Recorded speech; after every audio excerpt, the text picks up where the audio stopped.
Boa tarde, quinto ano. Tudo bem com vocês? Espero que vocês estejam ótimos. Vocês estão se prevenindo usando a máscara? Porque o uso de máscara é importante hoje em dia, né? Para sair de casa, para você evitar, né? A contrair o coronavírus. Bom, o tio Carlos está querendo falar para vocês que está com muita saudade de vocês. Por quê? Dos nossos encontros presenciais, das nossas conversas sobre os conteúdos do dia a dia, né, dos debates em salas de aula. Mas, neste momento, precisamos ainda do esforço de vocês do outro lado da tela, né, que ajudem um outro, né, nesse momento de estudo à distância, ok? Então vamos lá, hoje com a aula de História.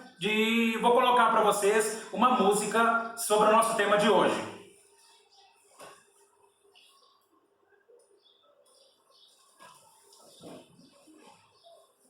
A nossa música chama-se Senhora Liberdade. Quem canta para nós é Zezé Mota. E é com o samba que fala de liberdade que Zezé Mota está fazendo o maior sucesso em todo o Brasil. Senhora Liberdade.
Ok, vendo a questão da música que vocês perceberam no slide anterior, né, nós podemos perceber o quê? A Senhora Liberdade, né, ela trata de qual questão de liberdade, em que sentido? Nos remete a quê essa questão de liberdade?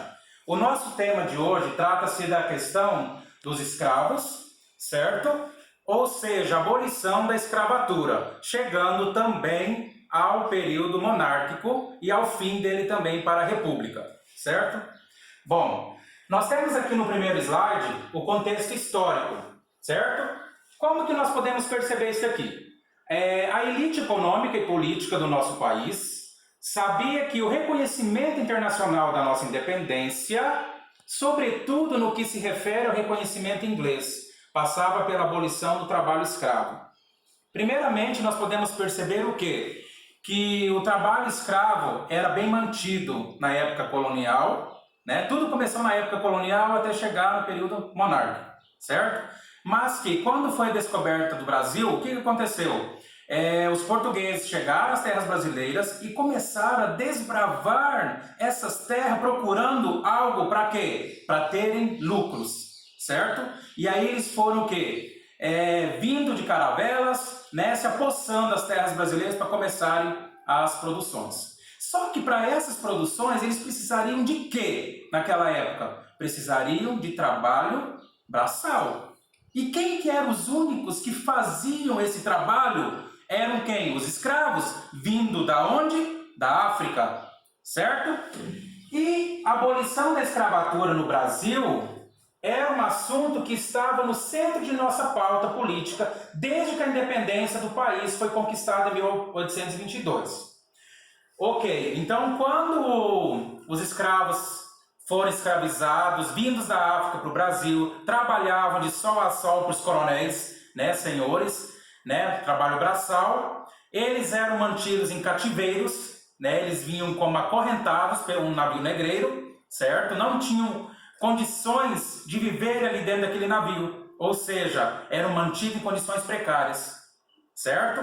E o que acontece ali? Então passaram-se os anos e começaram a ter as repercussões, ou seja, de querendo que grupos a favor da abolição da escravatura.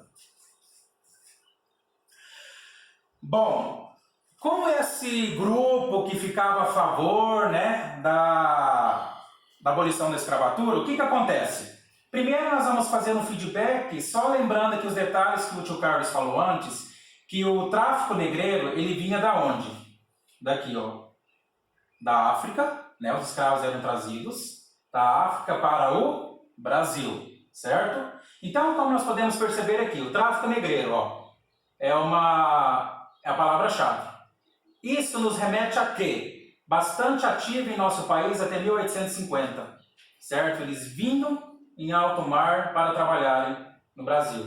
Depois, seu fim se deu graças à lei Eusébio de Queiroz. Ou seja, por que eles acharam que os governos, ou seja, que estavam no Brasil, os escravos estavam trabalhando, por que será que eles queriam acabar com a vinda de escravos? Porque eles tinham outros interesses, crianças. Outros interesses além de para produzir. Ou seja, não estava ali mais, os escravos ali só trabalhavam para os coronéis, mas eles não tinham dinheiro para comprar os produtos que eles tinham para vender. Então, os coronéis, os fazendeiros, os senhores, eles tinham outras ambições. Eles queriam ter o quê? Trabalhadores livres, né, que tinham condições de comprar o que eles vendiam, certo? Por isso que teve essa lei sancionada, a lei Eusébio de Queiroz. O Eusébio de Queiroz sancionou essa lei, o quê? Ele fazendo com que não houvesse a entrada de escravos para o Brasil, certo? Em razão das pressões inglesas e do risco de guerra com a Inglaterra. Mas essa lei, pessoal, preste atenção, esta lei, na legislação brasileira, a lei Eusébio de Queiroz, ou lei número 581, de 4 de setembro de 1850, promulgada no segundo reinado, proibiu a entrada de africanos escravos no Brasil, criminalizando que as infringisse, conforme o seu artigo 3º. Ok? O que esta lei fala em seu artigo 3º? São autores do crime de importação ou de tentativa dessa importação, o dono, capitão ou mestre, o piloto e o contramestre da embarcação e o sobrecarga. São cúmplices à equipagem e os que coadjuvarem o desembarque de escravos no território brasileiro e que concorrerem para ocultar ao conhecimento da autoridade ou para subtrair a apreensão no mar ou em ato de desembarque sendo perseguida. Então, essa lei nessa época era muito severa. A pessoa era punida se ela não respeitasse essa lei. Porque essa lei foi muito clara, essa lei inglesa, na época. não poderiam trazer escravos de fora para o Brasil. Então, por que eles queriam acabar com a vinda de escravos? Devido aos lucros maiores que eles queriam ter. Bom, o que era elite? Alguém poderia me falar o que seria elite portuguesa? Né? São o quê? As pessoas nobres, as pessoas que têm o quê? O dinheiro, né? Os coronéis, fazendeiros. Então, o desejo das elites escravocratas do Brasil era de que o fim do trabalho escravo fosse lento e gradual e só acontecesse quando o último escravo morresse. Tá? É uma curiosidade isso daqui. Levando essa ideia em consideração que a escravidão permaneceu legal em nosso país por mais de 38 anos após a proibição do tráfico negreiro. Ok. O que tem a ver esse slide aqui agora, tio Carlos, com essa parte que eu estou falando para vocês sobre escravatura, abolição? Bom, o debate abolicionista no Brasil só ganhou mais força a partir da década de 70, com o fim da Guerra do Paraguai. Já no começo dessa década, registrou-se o surgimento de novas associações abolicionistas. Ok. Em virtude da atuação dessas entidades, os grupos interessados na manutenção da escravidão intervieram e optaram por soluções graduais. Certo? Então, nessa época aqui, com o fim da guerra, né, muitos escravos morreram com essa guerra, porque eles fizeram esse combate todo, certo? E depois, o que aconteceu? Com esse fim, nas terras brasileiras não teve mais lucro em cima da produção do café daquela época, da cana-de-açúcar, né? E só tinha os escravos que trabalhavam nesses produtos agrícolas. E o que aconteceu?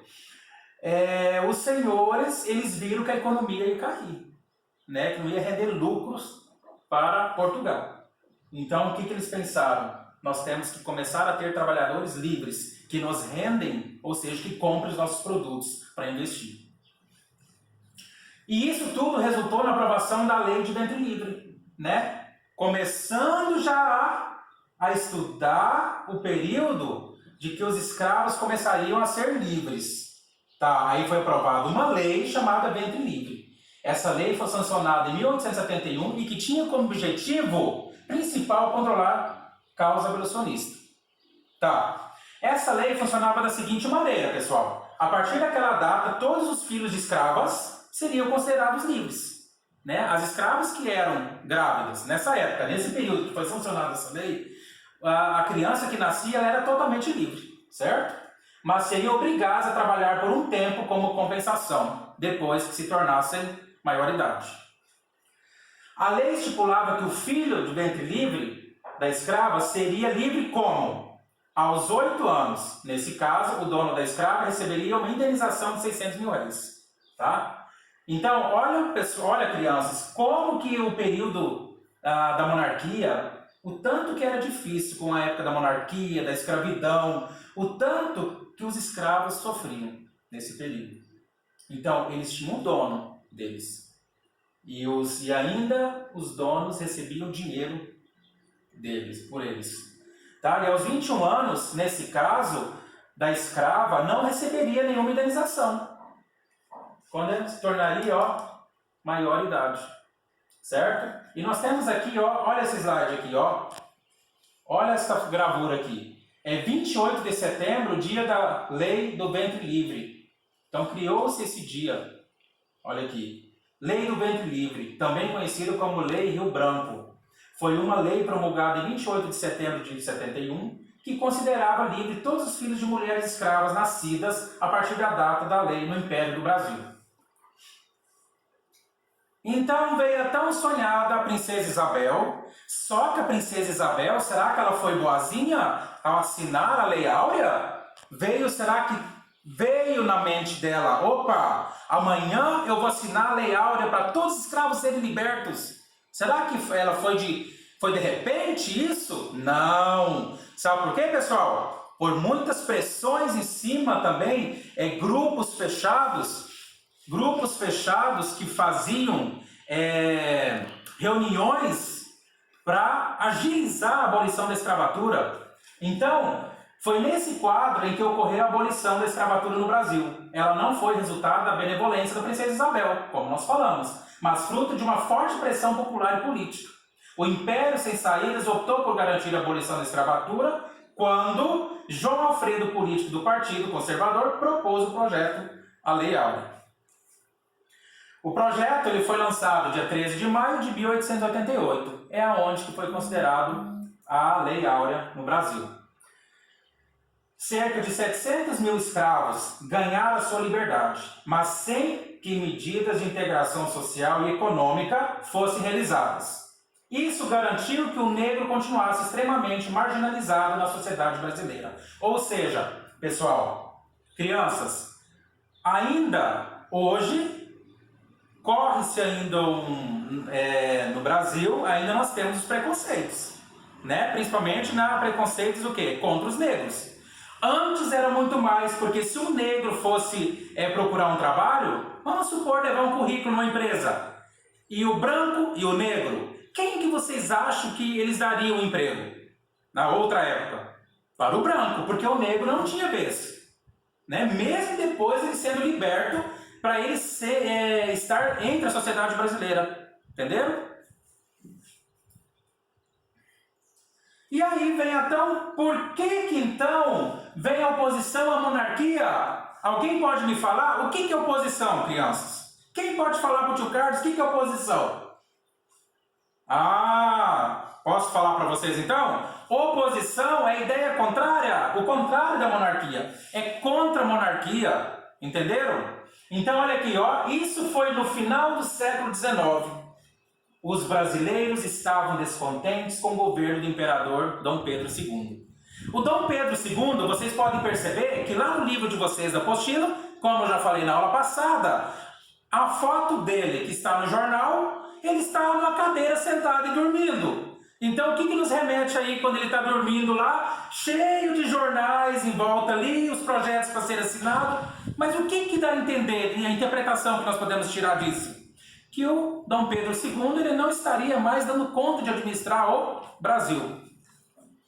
E quem estava descontente? Os cafeicultores do Oeste Paulista. Por que eles estavam assim?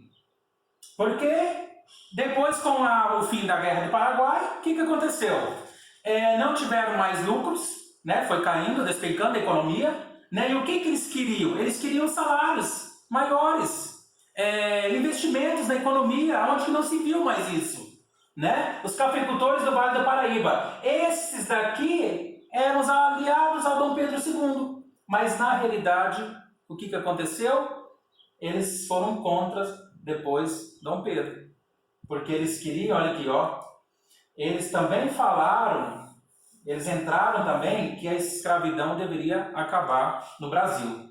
Os militares queriam condições dignas, né, de trabalho, melhores salários, remuneração, e queriam também entrar na carreira política, onde que naquela época, na monarquia, Dom Pedro não tinha essa abertura de ter pessoas reinando na política, né? Porque era o quê? Esse período era reinado de pai para filho, né? De geração em geração. E as camadas médias urbanas, quem são essas camadas? Advogados, bancários, né? Essas camadas médias queriam entrar na política também, outra reivindicação. E parte dos trabalhadores urbanos, que eram os operários de fábricas, de indústrias, queriam condições melhores. Então, essa luta de todos esses grupos aqui, ó, que nós podemos perceber aqui, aí que começou a entrar no período da República, certo? Que aí foi o fim da monarquia. Obrigado.